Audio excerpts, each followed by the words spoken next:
When I was a young kid, a teenager, in my mom's store, a Lakota lady came in and had a pair of fully beaded all-star Converse high tops. And my mom bought them, and my sister and I thought they were the most amazing shoes we'd ever seen in our lives. What I realized with a pair of shoes was that you can read them, they don't have to match, and that they became sculptural to me in a certain way, so that it was an object more than an accessory that you wear, and that you could read them, that the stories flowed around them, and that I could tell a pictorial narrative with them. People would approach my shoes and I would have a pictorial story on them, some important pictorial story that I wanted to get across.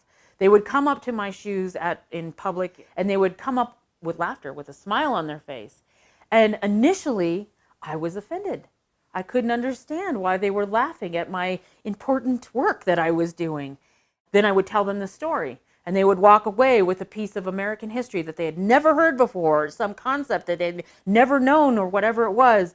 Something about Kiowa people that they didn't even know who Kiowas were, and they walked away with that knowledge. And what I realized, and this is the reason why I will continue to do Chucks, Converse, they are familiar. In America, across the planet, you've either owned a pair of these, your kids have owned a pair of these, you played basketball in these, you had good times in them, you did your own little graffiti on them, you've worn them out. They are familiar. And this familiar object is a perfect vehicle for me to tell a story like that. I want to continue to talk about abstraction in American art and where abstraction in American art came from. And it is my view that American abstractionists were looking at the primitive arts of the world. In America, they were specifically looking at Native women's art. For Kiowa people, our women are the abstractionists. The men are the pictorial historical painters. So when they do a winter count, they're painting little figures, but the women were abstracting the world. And what were they painting on? They were painting on parfleche. They were painting on rawhide containers. What were those rawhide containers? They contained the most important things of that family. The ceremonial clothing, the food, the medicine. All of those things were the things that were deemed important enough to be contained in these rawhide containers. I think that's a phenomenal thing. Those Native women were painting the world abstractly, in pigment, on hide.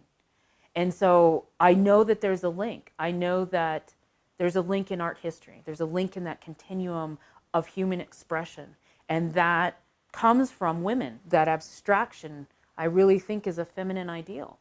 So that's what these shoes are about. It is my wish, my hope, my prayer that these shoes put forward the idea that abstraction is a feminine ideal.